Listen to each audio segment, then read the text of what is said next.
ब्रह्म सूत्र के द्वितीय अध्याय के द्वितीय पाद के द्वितीय अधिकरण का विचार हम लोग कर रहे हैं। महदीर्घ अधिकरण नामक इस अधिकरण में वेद व्यास जी वैशेषिकों के नियम का वैशेषिकों के प्रक्रिया के अनुसार ही वे विचार बता रहे हैं। वैशेषिकों ने एक नियम माना है कि कारण द्रव्यगत गुण कार्य द्रव्य में स्वसमान जातीय गुणांतर के आरंभक होते हैं। यह वैशेषिकों का नियम है और यही नियम चेतन ब्रह्म को जड़ पृथ्वी आदि जगत का कारण स्वीकार करने में बाधक बन रहा है वैशेषिकों को, क्योंकि ब्रह्म है द्रव्य, कारण द्रव्य आत्मा नामक, उसमें रहने वाला गुण है चैतन्य। और इस नियम के अनुसार यदि ब्रह्म पृथ्वी आदि का कारण है तो ब्रह्म रूपी कारण द्रव्य में समवायी गुण जो चैतन्य है उसे चाहिए कि कार्य द्रव्य पृथ्वी आदि में अपने जैसे चैतन्य का आरंभक बने। तो पृथ्वी आदि में भी यदि चैतन्य होगा तो चेतन होना चाहिए, चेतनत्वेन रूपेण पृथ्वी आदि की प्रतीति होनी चाहिए, नहीं होती। इसका अर्थ है कि पृथ्वी आदि जड़ है, जड़त्वेन रूपेण उनकी प्रसिद्धि है। तो ब्रह्म के चैतन्य गुण ने अपने जैसे गुणांतर को आरंभ नहीं किया। और ये नियम तो बताता है कि कारणगत गुण कार्य में अपने जैसे द्रव्य का गुणांतर का आरंभक होता है। इस नियम के साथ विरोध हो रहा है ब्रह्म को पृथ्वी आदि का कारण मानने से। इसलिए ब्रह्म पृथ्वी आदि का कारण हो नहीं सकता, ये वैशेषिक कह रहे हैं। तो जिस नियम को आधार बना करके ब्रह्म कारणवाद पर आक्षेप करने के लिए वैशेषिक सामने आए हैं, उस नियम को वेद व्यास जी कह रहे हैं कि व्यभिचारी है। का मतलब वह न्यायाभास है, न्याय नहीं है। न्याय कहते युक्ति को, तो युक्ति रूप प्रमाण रूप युक्ति नहीं है, प्रमाणाभास है।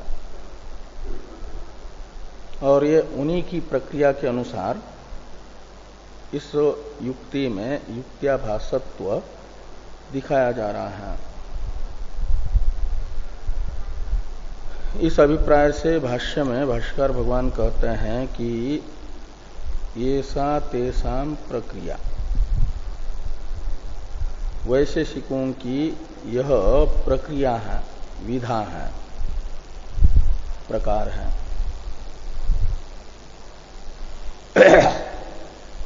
सृष्टि से पहले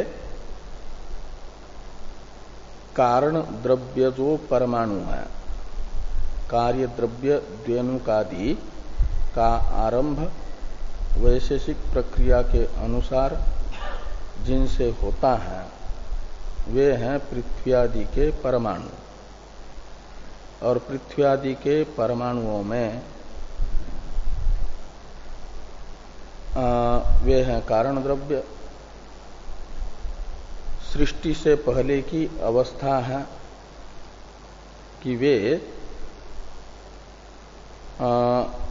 किसी कार्य के उस समय आरंभक नहीं है।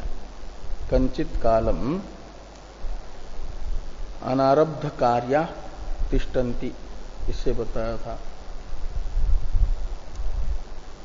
और लेकिन उस अवस्था में भी इनमें यथासंभव गुण विद्यमान रहते हैं। पृथ्वी के परमाणु में रूप, रस, गंध, स्पर्श चारों गुण रहते हैं। जल के परमाणु में गंध को छोड़ करके 3 गुण रहते हैं। गंध और रस को छोड़ करके 2 गुण रहते हैं तेज के परमाणुओं में। गंध, रस और रूप को छोड़ करके केवल स्पर्श नामक गुण रहता है वायु के परमाणुओं में। बाकी सामान्य गुण तो रहते ही हैं, वो अलग बात, लेकिन इन 4 में से इसे यथा योगम रूपादिमंतः तिष्ठन्ति से बताया। और इन सब परमाणुओं का परिमाण एक ही है, चाहे 4 गुणों से युक्त पृथ्वी का परमाणु हो या 1 गुण से युक्त वायु का परमाणु हो, रूप क्या नाम स्पर्श मात्र से। सब का परिमाण पारिमांडल्य है, इसलिए पारिमांडल्य परिमाणा तिष्ठन्ति इससे बताया। तो इन 3 विशेषताओं से युक्त होकर के ये रहते हैं, 3 विशेषता से युक्त होकर के। आगे की प्रक्रिया बताई जा रही है। सृष्टि से पहले तो बताया कि जगत के कारणभूत जो परमाणु हैं वे इन 3 विशेषता वाले हैं। अब इनसे जगत का आरंभ कैसे होता है, इस प्रक्रिया का वर्णन किया जा रहा है।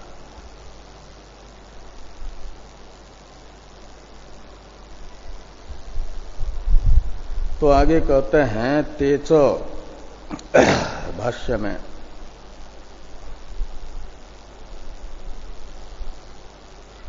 भाष्य पढ़ने से पहले थोड़ी टीका देखिए।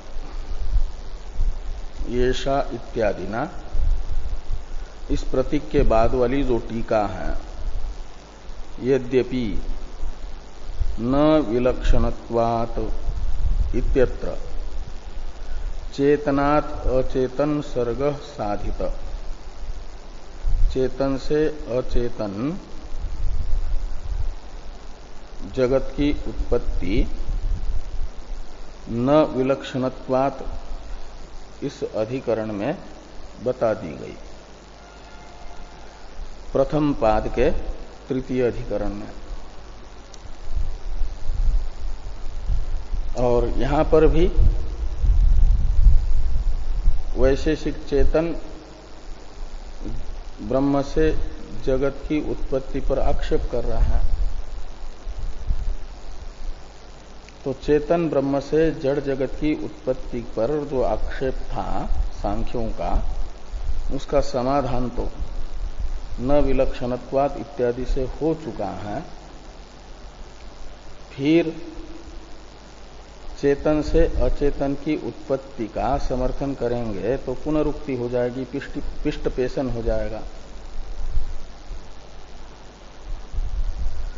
इस प्रकार की शंका का समाधान करने के लिए ये कहा जा रहा है कि महदीर्घवत अधिकरण को न विलक्षणत्वात् इस अधिकरण से गतार्थ नहीं कहा जा सकता। गतार्थ तो तब होगा कि उसमें जो अर्थ कहा गया पूरी पद्धति से वैसा ही अर्थ इस अधिकरण में भी कहा जाता, वैसी पद्धति से।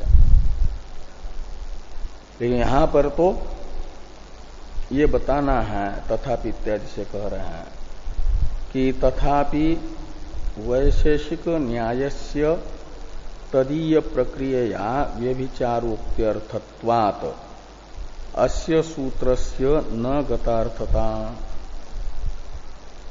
न विलक्षणत्वात् इस अधिकरण से महदीर्घवत ये अधिकरण गतार्थ नहीं है।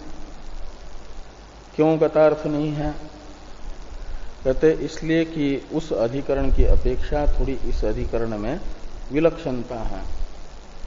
वहां पर तो सांख्यों का जो नियम था, आक्षेपकर्ता सांख्य थे, चेतन से अचेतन जगत की उत्पत्ति पर आक्षेप करने वाले सांख्य थे, और वे आक्षेप करने के लिए आधार लेकर के आए थे अपनी जो मान्यता है कि समान स्वभाव वाले द्रव्यों में ही प्रकृति विकृति भाव होगा, ये उनका आधार था। जिनका स्वभाव समान है वे ही प्रकृति विकृति बनेंगे। इसको आधार बना करके सांख्य आए थे सामने। सुख दुख मोहात्मक प्रधान है, सुख दुख मोहात्मक जगत भी है, इसलिए जगतगत सुख दुख मोह को देख करके ये सुख दुख मोहान्वित जो होगा वह जगत की प्रकृति बन सकता है। मतलब समान स्वभाव वाले में प्रकृति विकृति भाव भी मान रहे थे। और यहां पर आधार है कि कारण द्रव्यगत गुण कार्य द्रव्य में अपने जैसे गुणों के आरंभक होते हैं। इस नियम को लेकर के सामने आ रहे हैं और इस नियम में व्यभिचार दिखाना है। वहां जैसे बताया कि विषम स्वभाव वाले गोमय वृश्चिक में भी प्रकृति विकृति भाव है, कार्य कारण भाव है। ऐसे पुरुष और केश लोमादि इनमें भी प्रकृति विकृति भाव है। उनका जो आधार था उसमें प्रमाणाभासत्व बताने के लिए वो अधिकरण है। वैशेषिकों का जो आधार है उसमें प्रमाणाभासत्व न विलक्षणत्वात् इस अधिकरण से नहीं बताया गया है। वैशेषिकों के युक्ति में प्रमाणाभासत्व बताने के लिए महदीर्घवत अधिकरण की आवश्यकता है। इसलिए महदीर्घवत अधिकरण को विलक्षणत्वाधिकरण से घटार्थ नहीं माना जा सकता। ये यहां पर कह रहे हैं कि तथापि वैशेषिक न्यायस्य तदीय प्रक्रिया व्यभिचार उक्त्यर्थत्वात् अस्य सूत्रस्य न गतार्थता। अस्य सूत्रस्य महदीर्घवद् वा ह्रस्व परिमंडलाभ्याम, इसे लेना अस्य सूत्रस्य शब्द से। इस सूत्र में न विलक्षणत्वात्, इस सूत्र से गतार्थता नहीं है, क्योंकि न विलक्षणत्वात् यह वैशेषिकों का जो न्याय है उसमें वैशेषिकों की प्रक्रिया के अनुसार ही व्यभिचार बताने वाला नहीं है, और यह बता रहा है, इसलिए थोड़ा वैलक्षण्य है दोनों अधिकरण में।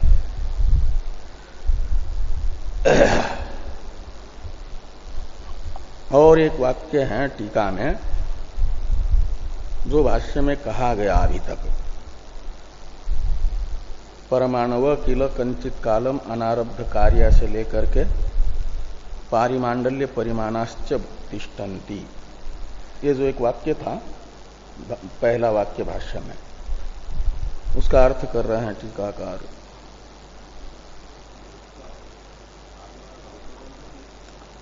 अवतरण जैसा भी है और अर्थ भी है। प्रलय काले परमाणु निश्चला असंयुक्ता तिष्ठन्ति, ये उसी का अर्थ है। भाष्य में जो पहला वाक्य है उसी का तात्पर्य बताएं कि प्रलय काले परमाणवः निश्चला असंयुक्ता तिष्ठन्ति, ये है जो विशेषता बताई उसी का अर्थ। हाँ, कि निश्चल रहते हैं यानी कर्म रहित होते हैं। निश्चल में चल का अर्थ है कर्म क्रिया, निष्क्रिय होते हैं, कोई क्रिया नहीं होती उनमें। और असंयुक्ता, उनमें संयोग भी नहीं होता, सब अलग अलग रहते हैं। तो प्रलय काल में तो परमाणुओं की ये स्थिति है। अब जब उनको सृष्टि जगत बनाना होता है तो क्या करते हैं, उसे आगे बताया जा रहा है। इस पर चर्चा चाहे तो भाष्य वाक्य पढ़ करके फिर करें। तो भाष्य में है तेच पश्चात अदृष्टादि पुरस्सराः संयोग सचिवाश्च संत द्व्यनुकादि क्रमेण कृष्णम कार्यजातम आरभन्ते। तेच यानी तीन विशेषता वाले परमाणु जो प्रलय काल में निश्चल और असंयुक्त हैं, कंचित कालम अनारब्ध कार्य तिष्ठन्ति करके कहा था, इसलिए निश्चल है और असंयुक्त है और उपाधि गुणों से युक्त ही है, पारिमांडल्य परिमाण से भी युक्त है। ऐसे जो परमाणु पूर्व वाक्य ने जो विशेषताएं बताई हैं, उन विशेषताओं से युक्त परमाणु को ते शब्द से लेना। वे क्या करते हैं, तो पश्चात अदृष्टादि पुरस्सरा संयोग सचिवाश्च संत द्व्यनुकादि क्रमेण कृष्णम कार्यजातम आरभन्ते। कृष्णम यानी संपूर्णम अखिलम, कार्यजातम आरभन्ते सारे समस्त कार्य के आरंभक बन जाते हैं। आरभन्ते का करता है ते परमाणवः, कृष्णम कार्यजातम आरभन्ते। कैसे समस्त कार्य के आरंभक बन रहे हैं ये, तो समस्त कार्यों के आरंभक बनने के लिए दो विशेषताएं और बताई इनमें। ये दो विशेषताएं आ जाती हैं तो फिर कार्य के आरंभक बन जाते हैं। इन दो विशेषताओं से रहित है तो प्रलय काल में वैसे ही है जैसे पहले बताए थे। एक विशेषता है कि अदृष्टादि पुरस्सरा, अदृष्ट है सृज्यमान जो प्राणी, यानी पूर्व एक सर्ग था ही और उसका प्रलय हुआ तो बाद में प्रलय काल में आत्मा का विशेष गुण जो धर्माधर्म है, जिसे अदृष्ट कहा जाता है, वह आत्मा में रहेगा ही। उस आत्मा के साथ संयोग, यद्यपि आत्मा व्यापक है, व्यापक आत्मा होने उनके यहां भी सभी आत्मा व्यापक है, लेकिन उन सभी व्यापक आत्माओं के साथ किसी परमाणु का द्व्यनुकादि आरंभ अनुकूल जो संयोग होता है वो संयोग नहीं होता, इसलिए असंयुक्ता तिष्ठन्ति करके कहा था ना। और बाद में क्या होता है, ये जो अदृष्ट है वो अदृष्ट ये आत्मा का गुण होने से समवाय संबंध से प्रलय काल में रहेगा कहाँ, आत्मा में, जिसका गुण है वहां उस द्रव्य में रहेगा। आत्म समवायी अदृष्ट है और वह आत्म समवायी अदृष्ट जब अपना फल देने के लिए अभिमुख होता है, उद्भूत होता है, तो उद्भूत अदृष्ट से युक्त जो आत्माएं हैं, बनने वाले सृष्टि में जो भोक्ता बनने वाले हैं, सुखी दुखी होने वाले हैं, उनके सुख दुख का हेतुभूत जो अदृष्ट वह जब उद्भूत होता है, फलाभिमुख होता है, तो फलाभिमुख अदृष्ट से अदृष्ट समवायी आत्माओं के साथ संयोग होता है परमाणुओं का। इसलिए कहा अदृष्टादि पुरस्सरा। और उससे पहले ये जो फलाभिमुख अदृष्ट समवायी आत्मा के साथ संयोग हो जाए तो इस संयोग को माना जाता है द्वेनुक के आरंभ उपयोगी संयोग।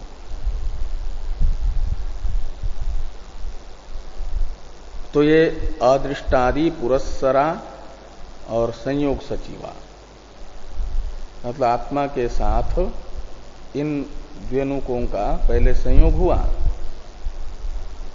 और उस संयोग से इनमें क्रिया हुई, कर्म हुआ, आद्य कर्म। और उस कर्म से ये लोग कहते हैं संयोग होता है। इस संयोग तो अनित्य गुण है ना, पहले असंयुक्त है, उनको जोड़ेगा तो जोड़ने वाला जो कर्म है, पहले तो आत्मा में समवेत अदृष्ट उद्भूत हुआ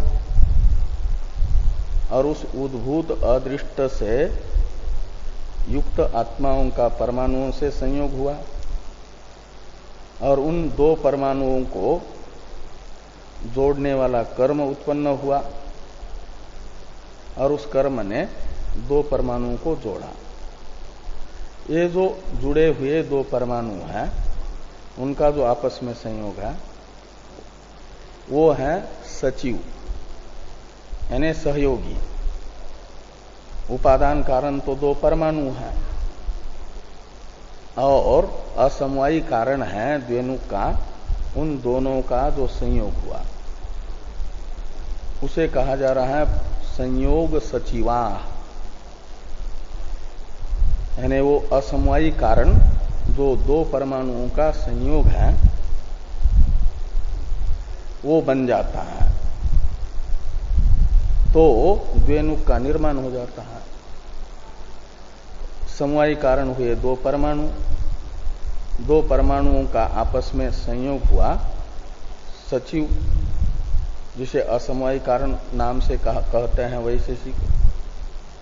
और अदृष्ट आत्मा और आत्मा का परमाणुओं के साथ संयोग, उससे जो है परमाणुओं में क्रिया उत्पन्न हुई, उससे परमाणु जो असमवायी कारण है दोनों का संयोग वो हुआ, वो सब निमित्त कारण। तीन कारण होते हैं ना, एक तो हुआ परमाणु है समवायी कारण, वो निमित्त कारण में आएगा। तो परमाणु उपादान कारण वेदांती कहेंगे, वैशेषिक कहेंगे समवायी कारण। दोनों परमाणुओं का संयोग असमवायी कारण। और समवायी कारण और असमवायी कारण से अतिरिक्त जितने भी कारण बनेंगे वे सब निमित्त कारण कोटि में आ जाते हैं। तीन कारण हैं उनके यहाँ। समवायी कारण कहते हैं कि जिसमें समवाय संबंध से कार्य उत्पन्न होता है और रहता है। द्वेनुक परमाणुओं में समवाय संबंध से उत्पन्न होकर के परमाणुओं में ही रहता है। परमाणु समवेत है, समवेत कहते हैं समवाय संबंध से रहने वाला। इसलिए द्वेनुक रूपी कार्य का समवायी कारण है परमाणु। और असमवायी कारण उसे कहा जाता है जो कार्य जहां पर समवेत है वहीं पर समवेत रह करके कारण बने, उसे असमवायी कारण कहता है। तो परमाणु द्वय का संयोग ये है गुण, वो समवाय संबंध से रहता है जिनका संयोग है, जिनका गुण है उनमें। तो दो परमाणुओं का संयोग है तो दोनों परमाणु में रहेगा और उन दोनों परमाणुओं में द्वेनुक भी रह रहा है। इसलिए ये परमाणु द्वय में ही समवाय संबंध से रहने वाला हुआ उनका संयोग भी और उनका कार्य द्व्यनुक भी, और वो संयोग परमाणु द्वय के कार्य द्व्यनुक का कारण भी बन रहा है। तो परमाणु द्वय के साथ समवाय संबंध से रहता हुआ उसी अधिकरण में परमाणु द्वय के प्रति कारण बनने के कारण असमवायी कारण, और इन दो से अतिरिक्त जितने कारण हैं, अदृष्ट समवेत आत्मा और उनसे परमाणुओं का संयोग उनके साथ, और फिर उससे जो है परमाणु द्वय के संयोग अनुकूल कर्म, ये सब संयोग से पहले वाले वो सब निमित्त कारण कोटि में आएंगे द्व्यनुक के। हाँ हाँ हाँ, अदृष्ट स्वयं भी निमित्त कारण है।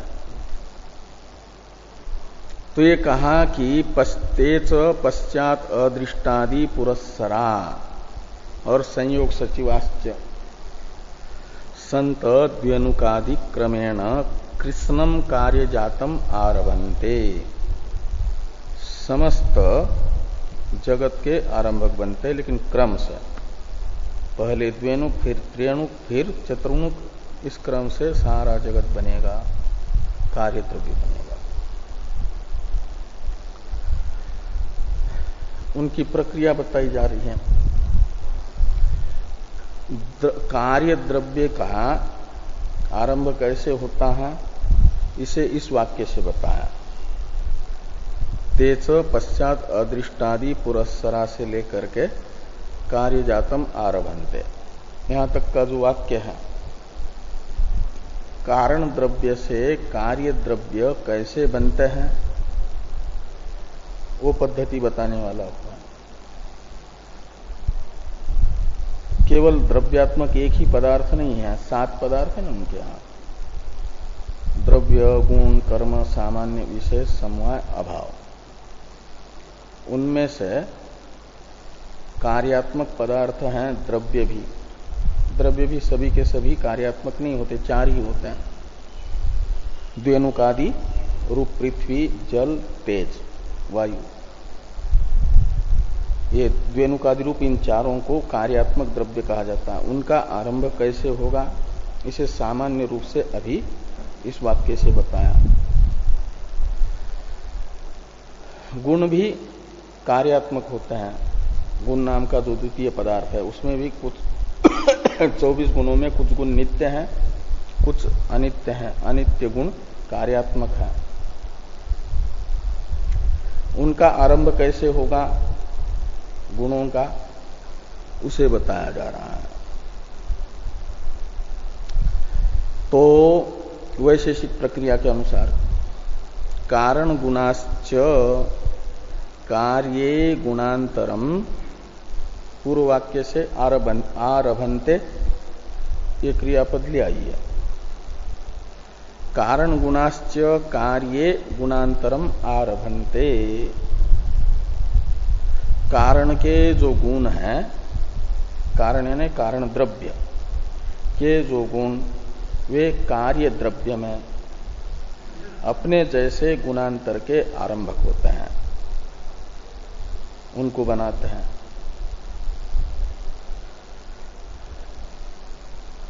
अब यदा 2 परमाणु द्व्यनुकम आरभेते इत्यादि भाष्य वाक्य हैं।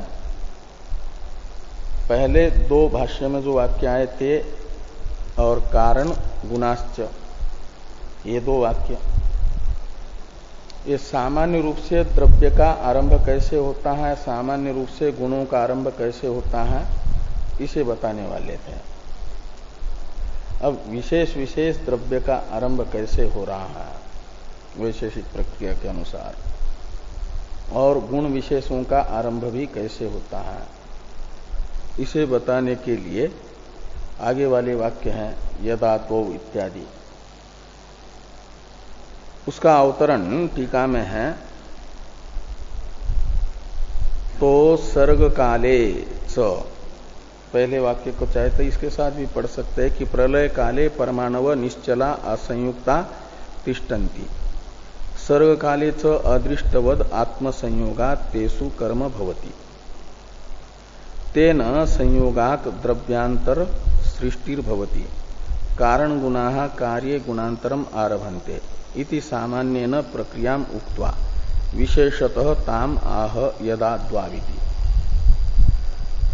तो ये कह रहे हैं, यानी पहले अभी तक भाष्य में 3 वाक्य हुए, इन 3 वाक्यों के द्वारा जो अर्थ बताया गया वैशेषिकों की सामान्य प्रक्रिया है वो बताया। पहले वाक्य ने प्रलय काल में परमाणुओं की स्थिति का वर्णन किया, दूसरे वाक्य ने सामान्य रूप से सृष्टि काल में परमाणुओं से कार्य द्रव्य का आरंभ कैसे होता है इसका वर्णन किया, तीसरे वाक्य ने सामान्य रूप से गुणों का आरंभ कैसे होता है इसका वर्णन किया। ये 3 वाक्य हुए। इन तीनों वाक्यों का संक्षेप में अर्थ कथन करते हुए ये यदा दो इत्यादि का अवतरण है ये टीका में। प्रलय काले परमाणु निश्चला असंयुक्ता तिष्ठन्ति, ये हुआ प्रथम वाक्य का सामान्य रूप से तात्पर्य वर्णन। द्वितीय वाक्य का तात्पर्य वर्णन है सर्ग काले च अदृष्टवद आत्मसंयोगात् तेषु कर्म भवति, तेषु यानी परमाणुषु, परमाणुओं में द्वेनुक के असमवायी कारण परमाणु द्वय के संयोग के उत्पत्ति अनुकूल कर्म कैसे होता है। तो कहा कि पहले दोनों परमाणुओं का, जिन परमाणुओं का संयोग होना है उन परमाणुओं का अदृष्ट वाले आत्मा के साथ संयोग होता है।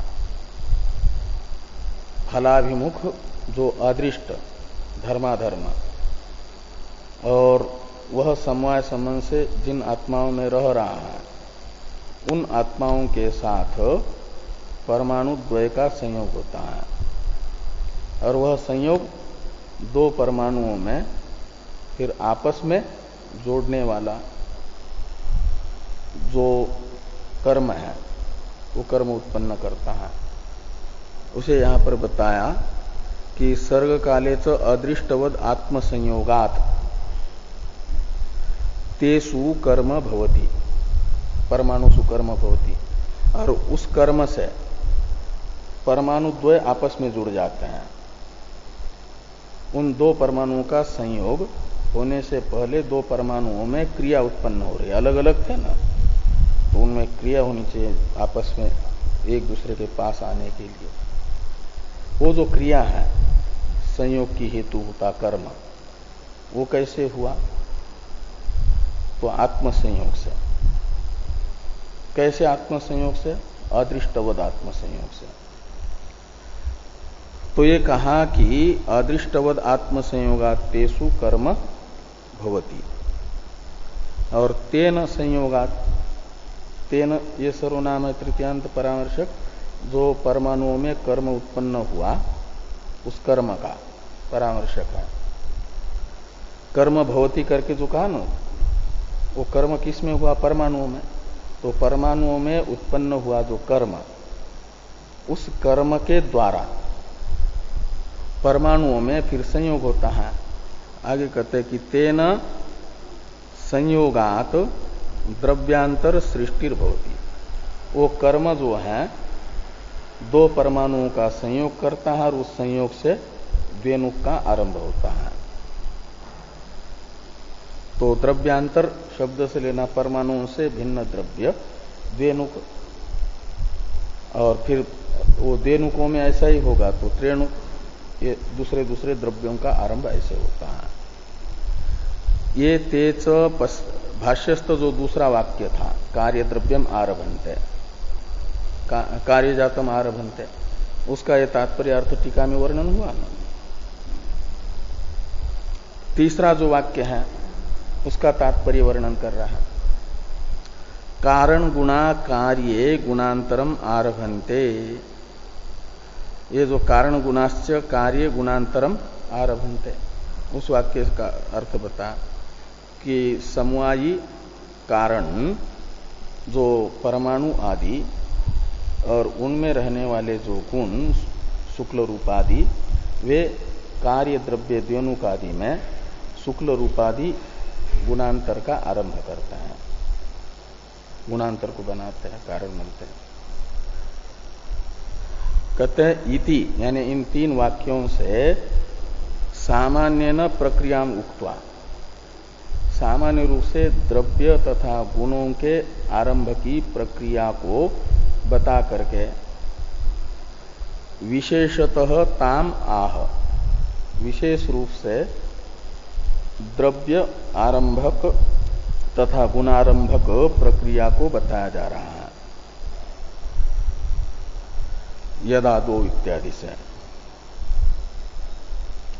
यदा द्वौ परमाणु द्व्यनुकम आरभेते तदा परमाणुगता रूपादि गुण विशेषा शुक्लादयो द्व्यनुके शुक्लादीन अपरान आरभन्ते।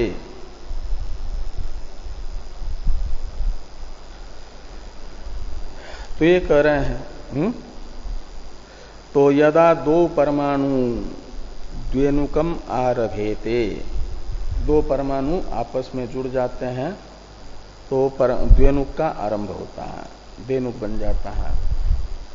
तो दो परमाणुओं से द्व्यनुक के आरंभ की प्रक्रिया ये है कि तदा परमाणुगता रूपादि गुणा गुण विशेषा शुक्लादय द्व्यनुके शुक्लादीन अपरान आरभन्ते। यानी अदृष्टवद आत्मा के साथ दो परमाणुओं का संयोग हुआ, उसने दोनों परमाणुओं में क्रिया उत्पन्न कर दी, उस क्रिया ने दो परमाणुओं का आपस में संयोग कर दिया, उससे द्व्यनुक का आरंभ हुआ। और जब द्व्यनुक आरंभ हुआ तो ये कार्य द्रव्य हुआ। तो उस द्व्यनुक में परमाणु के रूपादियों ने द्व्यनुक के रूपादि को उत्पन्न किया। ये यहां पर बताया कि तदा परमाणु गता रूपादि गुण विशेषा, परमाणु में रहने वाले जो रूपादि गुण विशेष है, परमाणु द्वय में जो रूप था वही द्व्यनुक में आया, जो रस था वही रस आया, जो स्पर्श था वही स्पर्श आया, जो गंध था वही गंध आया। ऐसे दो जल के परमाणुओं का आपस में संयोग हुआ। वो संयोग होने से पहले आत्मा के साथ संयोग तो होगा ही, उनमें क्रिया उत्पन्न होगी ही, तो जल का द्व्यनुक उत्पन्न होगा। तो जल के द्व्यनुक में परमाणु, जल के जो परमाणु द्वय हैं उनमें रहने वाले गुण अपने जैसे रसादि तीन गुणों को उत्पन्न करेंगे। रस रस को उत्पन्न करेगा, स्पर्श स्पर्श को उत्पन्न करेगा, और रूप रूप को उत्पन्न करेगा, और गंध तो रहेगा ही नहीं। तो जैसे परमाणु में रहने वाले रूप ने, आगे जो है आगे वाला वाक्य है भाष्य में, वो ये बता रहा है कि परमाणु में रहने वाले जो रूपादि हैं उन्होंने तो द्व्यनुक में रूपादि गुणों को उत्पन्न कर दिया, उस नियम का पालन हुआ। कारण समवायी गुण कार्य में स्वसजातीय गुणांतर के आरंभक होते हैं। ये जो वैशेषिकों का नियम है, इस नियम का पालन हुआ। परमाणु के शुक्ल रूपादि से द्व्यनुक का शुक्ल रूपादि बन गए। रस से रस बन गया, स्पर्श से स्पर्श बन गया, गंध से गंध बन गया, नियम का पालन हुआ। लेकिन ये कहा था कि प्रलय काल में परमाणु पारिमांडल्य परिमाण से युक्त हैं, पारिमांडल्य परिमाणाश्च तिष्ठन्ति। तो पारिमांडल्य परिमाण भी तो एक गुण है, जैसे रूप गुण है, उनके यहाँ 24 गुण हैं, उन 24 गुणों में रूपादि के साथ परिमाण भी आता है। तो पारिमांडल्य नाम का परिमाण द्वेनुक के उत्पत्ति से पहले परमाणुओं में है, जैसे रूपादि है, पारिमांडल्य परिमाण भी है। तो रूप ने जैसे द्वेनुक में अपने जैसा रूप उत्पन्न किया, तो पारिमांडल्य को भी चाहिए था अपने जैसा ही द्वेनुक का परिमाण उत्पन्न करें। लेकिन भाष्कर भगवान कह रहे हैं कि उस नियम का पालन यहां पर नहीं हो रहा है। कारण द्रव्य है परमाणु, तत्समवायी गुण है पारिमांडल्य, और कार्य द्रव्य है द्वेनुक। उसमें पारिमांडल्य अपने जैसे गुणांतर का आरंभक नहीं हो रहा है, तो प्रक्रिया का उल्लंघन हो रहा है कि नहीं, वही आगे बता रहे हैं कि परमाणु गुण विशेषस्तु पारिमांडल्यम न द्वेनुके पारिमांडल्यम अपरम आरभते द्वेनुकस्य परिमाणांतर योग अभ्युपगमात्। ये जो वाक्य है, ये वाक्य है उनके उस नियम में व्यभिचार बताने वाला। कहते परमाणु का जो गुण विशेष है, कुछ गुणों ने तो परमाणु के, कुछ गुणों ने तो परमाणु के कार्य द्वेनुक में अपने जैसे गुणांतर को आरंभ किया। लेकिन परमाणु का जो एक गुण विशेष है पारिमांडल्य, वह परमाणु के कार्य द्वेनुक में अपने जैसे पारिमांडल्यांतर का आरंभक नहीं बन रहा है, नियम का पालन नहीं कर रहा है। द्वेनुके पारिमांडल्यम अपरम न आरभते, ऐसा क्यों हो रहा है? तो कहते हैं वैशेषिक कहेंगे कि नहीं नहीं पारिमांडल्य उत्पन्न हुआ है द्वेनुक में। कहते हैं नहीं, आप ये कह नहीं सकते, क्योंकि आपने ही द्वेनुक का परिमाण अणु और रस्व स्वीकार किया है, हाँ? रस्वत्व अणुत्व परिमाण माना है, पारिमांडल्य परिमाण नहीं माना है। तो वो कह रहे हैं कि परिमाणांतर योग अभ्युपगमात्। परिमाणांतर शब्द से लीजिए पारिमांडल्य परिमाण से भिन्न परिमाण, रस्वत्व अणुत्व परिमाण, ये माना है आपने द्वेनुक का। इसलिए क्या होगा, यदि पारिमांडल्य परिमाण होता द्वेनुक का, तो रस्वत्व अणुत्व परिमाण वाले द्वेनुक होते हैं, ये आपका अभ्युपगम जो है उसे आपको छोड़ना पड़ेगा, उसका विरोध होगा। तो ये कहा कि परिमाणांतर योग अभ्युपगमात्। तो वही आगे कह रहे हैं कि अणुत्व रस्वत्वे ही द्वेनुकवर्तिनी परिमाणे वर्णयन्ति। वर्णयन्ति का करता है वैशेषिका। ये वैशेषिक जो है वर्णन करते हैं द्वेनुक के परिमाण का। द्वेनुक के परिमाण के रूप से ह्रस्वत्व और अणुत्व को बताते हैं, पारिमांडल्य को नहीं। इसलिए परमाणुगत पारिमांडल्य एक गुण विशेष ऐसा है जो परमाणु के कार्य द्वेनुक में अपने जैसे गुणांतर का आरंभक नहीं बन रहा। तो ये दृष्टांत हो जाएगा वेदांती को वैशेषिक प्रक्रिया के अनुसार ही। तो जैसे आपके परमाणु का पारिमांडल्य द्वेनुक में पारिमांडल्य का आरंभक नहीं बनता, ऐसे ब्रह्म का चैतन्य गुण पृथ्वी आदि में चैतन्यांतर का आरंभक नहीं होगा। तो ब्रह्म कारणवाद में क्या अनुत्पत्ति है?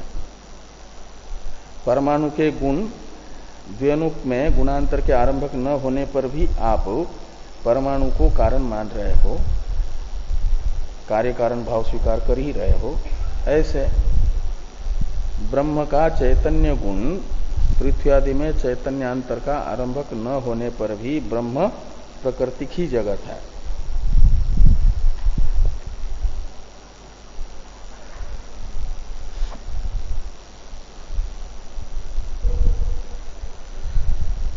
थोड़ी टीका है, इतने ग्रंथ का भावार्थ बताया जा रहा है टीका में। यदा दो से लेकर के वर्णयंती यहां तक का जो ग्रंथ है भाष्य में, इसका भावार्थ ये निकला परमाणु परिमंडल तदगतम परिमाणम पारिमांडल्यम इति उच्यते। परमाणु को परिमंडल शब्द से कहा जाता है और परमाणु में रहने वाले परिमाण को पारिमांडल्य शब्द से कहा जाता है। और तच्च स्वसमान जातीय गुणारंभकम न भवति। और परमाणु का जो पारिमांडल्य नामक परिमाण है वह परमाणु के कार्य द्वेनुक में अपने जैसे पारिमांडल्यांतर का आरंभक नहीं होता।